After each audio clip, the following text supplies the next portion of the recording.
তোমার মায়ের কারণে আমরা আমাদের নিজের বাড়ি ছেড়ে অন্য কোথাও চলে যাব? একদম না। যেতে হলে তোমার মা যাবে, আমরা কেন যাব?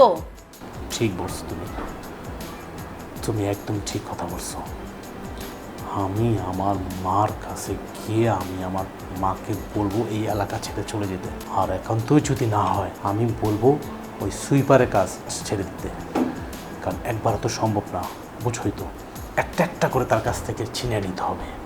তারপরে একটা পর্যায়ে গিয়ে তাকে এমন প্রেশার দেব, ওই প্রেশারে সেই মহল্লা ছাড়তে বাধ্য। তা না হলে আমার সন্তানকে মানুষ করা যাবে না। আমার সন্তান যখন বড় হবে তখন আমার সন্তানকে মানুষ আঙ্গুল তুলে কথা বলবে যে একজন সুইপারের নাতি যায়, একজন সুইপারের নাতি যায়।